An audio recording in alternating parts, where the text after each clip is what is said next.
Okay we start today 2.5 father returning home 12th standard का poem है। Second unit का 2.5, बाकी तो 4 पोएम हमारे हो चुके हैं। फादर रिटर्निंग होम मतलब जब पिताजी घर लौटकर आते हैं उस समय की बात ये बता रहे हैं। दिलीप चित्रे कौन है इसके पोएट? दिलीप चित्रे कौन है? आप अपना पढ़ो, बड़े ध्यान है यहाँ पर। इनका बॉर्न हुआ है 1938 में एंड डेथ हुई है 2009 में। Was a celebrated bilingual poet and translator with a remarkable work in Marathi and English. ये बहुत अच्छे से ट्रांसलेट करते थे हर चीज़ को। Is versatile creativity extend to painting, film making and is a notable contribution as a magazine columnist. मतलब इनका बहुत अच्छा योगदान है। कॉन्ट्रीब्यूशन मतलब योगदान है। He received the prestigious Sahitya academy award. Prestigious मतलब बहुत ही मान सम्मान से भरा, right? And both of poetry as well as for his well known translation work says Tuka. क्या कहा जाता था इनको? तुका, क्योंकि ये पोयम भी लिखते थे और इनको ट्रांसलेट करना भी बहुत अच्छे से आता था। Popular abhang bye Sant Tukaram. He had started translation of literary work of Sant in Marathi at the age of 16. 16 साल के थे जब इन्होंने ट्रांसलेट करने की शुरुआत की। Exile, alienations, self disintegration disintegration and death are observed to be the major themes of this work. This poem is taken from a traveling in a cage. Cage मतलब होता है पिंजरा, right? Travelling in a cage मतलब पिंजरे में यात्रा करना। Just like as a train. Train भी क्या होता है? एक पिंजरे की तरह होता है। हम उसमें धक्का मुक्की करके घुस जाते हैं। और अगर यहाँ से CST मुंबई के लिए ट्रैवल करना है आपको, सुबह बस सारे रश के भीड़ के बीच में आके खड़े हो जाओ, ट्रेन आते हैं आपको ढकल कर अंदर घुसा देंगे। और जब CST आएगा या आपको जिस स्टेशन पे उतरना है बस आगे खड़े हो जाओ, पीछे से मार मार के उतार ही देंगे आपको। ना आपको चढ़ने की मेहनत करनी है ना उतरने की। अभी आप कॉलेज जाते हो, लेकिन कॉलेज जाते और आते दोनों ही टाइम इतने रश नहीं होते हैं। अगर मॉर्निंग कॉलेज है 7 बजे का तब तो भाई पूछो मत, तो जान पे आ जाता है। लेकिन आफ्टरनून कॉलेज है तो कुछ इशू नहीं है, आराम से जाओ आराम से आओ। क्योंकि जिस टाइम आप आते हो 5 साढ़े 5 बजे, उस समय कोई भी जॉब वाले छूटे नहीं थे। 6 बजे सब छूटते हैं और 12 बजे कोई जॉब पे नहीं जाता है। सब सुबह 7-8 बजे 9 बजे चले जाते हैं। लेकिन जिसका कॉलेज है, जिसका भी मॉर्निंग जाना है, उसकी हालत खराब। और जिसको इवनिंग 7-8 बजे 9 बजे आना है, उसके तो सांस ऊपर नीचे होती है। एकदम जंग लड़ने के तैयार हो जाते हैं हम लोग। बैग आगे, चोटी वीटी मस्त ऊपर, बस आए ट्रेन ले, धक्का मुक्की चढ़ो अंदर। ऐसा हालत होता है सच में। ठीक है, आगे देखते हैं हम लोग। It depict is dull, monotonous, exhausting and equally pitiable daily routine. मतलब अलग सा होना, एकदम थका थका लगना, अजीब एकदम। Describe a force alienations at home. और घर से भी ऐसा फील होता कि यार घर वाले अलग है, हम अलग ही हैं। जब जॉब पे से आओ तो घर वाले अलग धुन की में रहते हैं, हम सबसे अलग धुन की में रहते हैं। क्योंकि उनके दिमाग में अलग कुछ चल रहा है और हमारे दिमाग में तो कुछ अलग ही चल रहा होता है। और उसी में अगर किसी बच्चे ने थोड़ा यहाँ वहाँ किया, समझ में नहीं आता कि इतना थक के आया धक्का मुक्की करके और तुम लोग ये सब ड्रामा चालू किए हो। पेरेंट्स चिल्लाते हैं कि नहीं, पापा मम्मी, जब जॉब पे से आते तो। Which is reflected through the stale food and lack of sharing. और तब क्या होता है, अगर उस टाइम में हमें बासी खाना खाना पड़े या कोई हमसे ढंग से बात ना करे तो कैसा होगा अंदर से? ये भगवान, इन लोग दिन भर करते क्या है।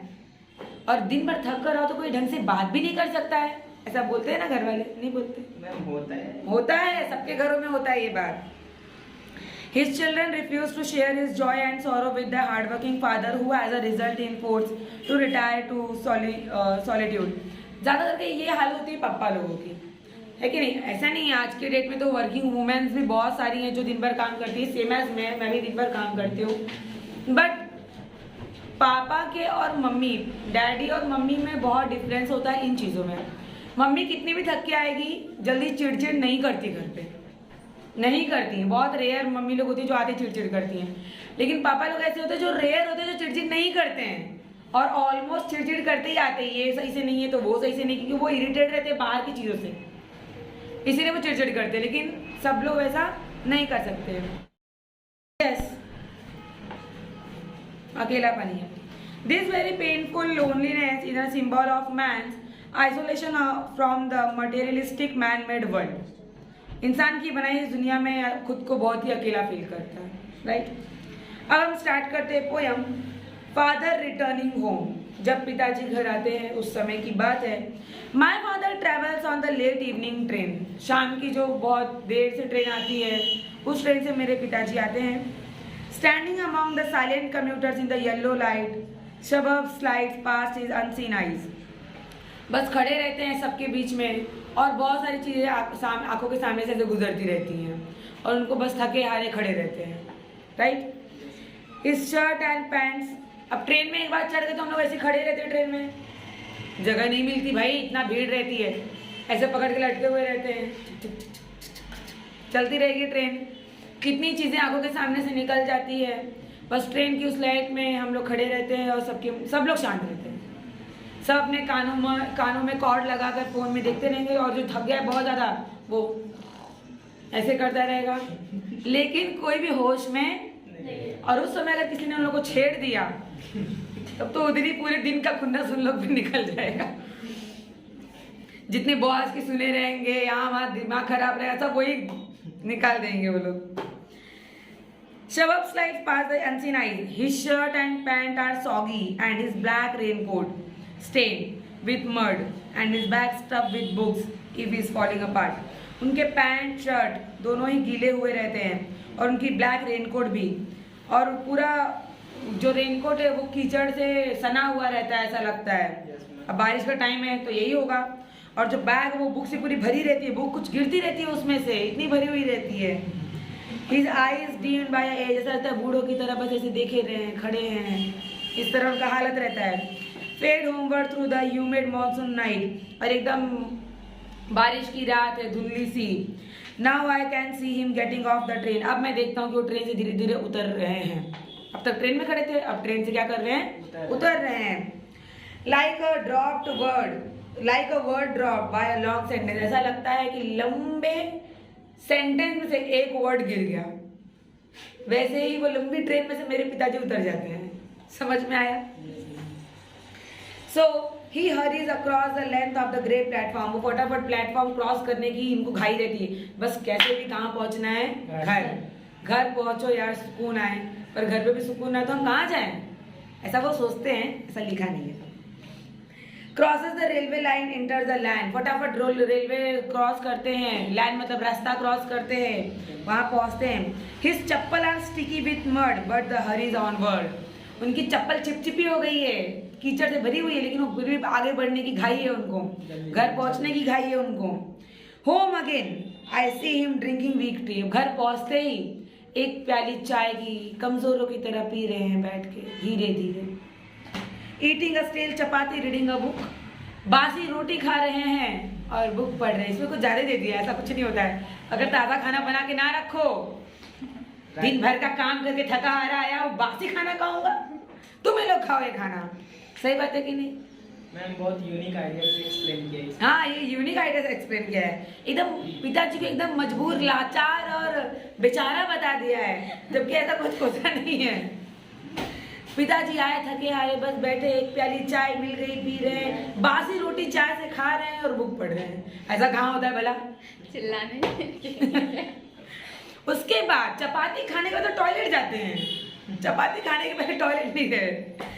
He goes into toilet to contemplate, मतलब जाके टॉयलेट में गहरी सोच में डूब गए। अरे भाई गए क्यों टॉयलेट में?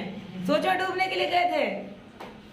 Man statement for a man men world, इस इंसान की बनाई दुनिया में खुद को सबसे अकेला फील कर रहे हैं टॉयलेट में बैठकर और गहरी सोच में डूबे हुए। जब वो बाहर निकलते, come out and tramples at the sink, कांपते हुए बाहर निकलते हैं सिंक के पास, नल खोलते हैं पानी का। The cold water running over his brown hand, उनके भूरे भूरे हाथों पर पानी की बूंदें गिरने लगती हैं। उनके जो एक एक बाल है उसके ऊपर पानी की बूंदें गिरने लगती हैं हाथ की। A few droplets climb to grey hair on his wrist, मैंने बोला ना कलाइयों पे जो भूरे भूरे बाल हैं उन पे पानी की बूंदें गिर रही हैं ठंडे ठंडे, वो उनके हाथ कांप रहे हैं। His sullen children have often refused to share jokes and secrets with him. उनके जो बच्चे हैं वो बहुत ही नालायक नकारा बच्चे हैं, वो बहुत ही बैड बिहेवियर करते हैं, अपने पिताजी से अपनी खुशी अपना दुख शेयर नहीं करते। अरे बच्चे डर के मारे शेयर नहीं करते हैं, कहीं गुस्से में ना और पीट ना दें, राइट ना। और यहाँ पे बेचारे एकदम लाचार बता दिया है पिताजी को। He will now go to sleep. अब बेचारे किसी से कुछ नहीं बोलते हैं, जाके चुपचाप सोने चले जाते हैं। Listening to a static on the radio dreaming. बस स्टैटिक सुन के एकदम सपने में खो जाते हैं। और किसके सपने में खोते हैं? Of his ancestor and grandchildren thinking. अपने पूर्वज के बारे में सोचते हैं, आने वाले पोता पोती के बारे में सोचते हैं। राइटर को कैसे पता कि वो उनके बारे में सोच रहे हैं? वो खुद भी यही सोचता होगा राइटर ना, इसीलिए वो अपना अज्यूम करके बताया होगा। Of nomads entering a subcontinent through a narrow pass. ऐसा लगता है एक बड़े से उपमहाद्वीप में वो खो चुके हैं और अब वो जाके सो चुके हैं। इसी में पोयम हमारी फिनिश। फिर पोयम किसने लिखा है? दिलीप चित्रे। प्रॉपर समझ में आया? Yes ma'am. Any doubt? No ma'am. Very good, Tata.